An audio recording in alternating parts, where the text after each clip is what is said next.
In this video, I'm going to teach you how to use an Xbox controller on Genshin Impact Mobile. It's a very easy process, so make sure to follow along. In this video, I'm going to teach you how to properly connect and use an Xbox controller on the mobile version of Genshin Impact.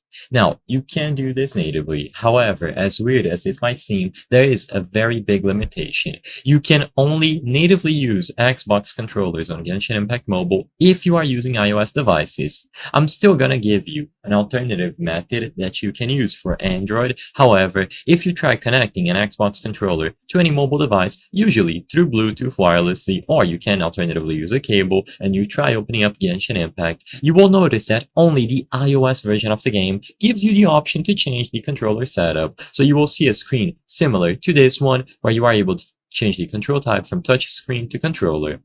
Now, if you try to do the same thing on Android, it is not going to work. Usually, it is down to exclusivity deals, so Apple has asked HoYoverse to let this be an exclusive feature for iOS devices.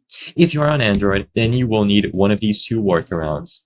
So, you will need to use another service to play Genshin Impact. The ones that I'm going to be recommending in this video are going to be GeForce Now and the Microsoft Xbox Cloud Gaming Service. Essentially, this will allow you to stream Genshin Impact over your network, so over your internet. And if you play Genshin Impact through one of these two services, then you will be able to use an Xbox controller. Of course, they have their own set of limitations. You will need fast and stable internet speeds. The graphical quality might be slightly worse and you might be experiencing some lag. But if you are willing to go through all of this, you will be able to open up Genshin Impact on either of these services.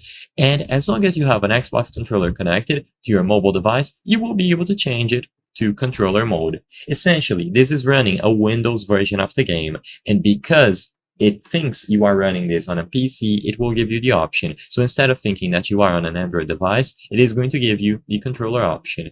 Like I said, if you have an iOS device, just plug the controller through a cable or use Bluetooth, and natively you will be able to access this option. But if you are on Android, you will need to go through one of these two workarounds and play Genshin Impact through a cloud gaming service. I hope I was able to help you on how to use Xbox controller on Genshin Impact Mobile. If this video helped you, please be sure to leave a like and subscribe for more very easy tips. Thank you for watching.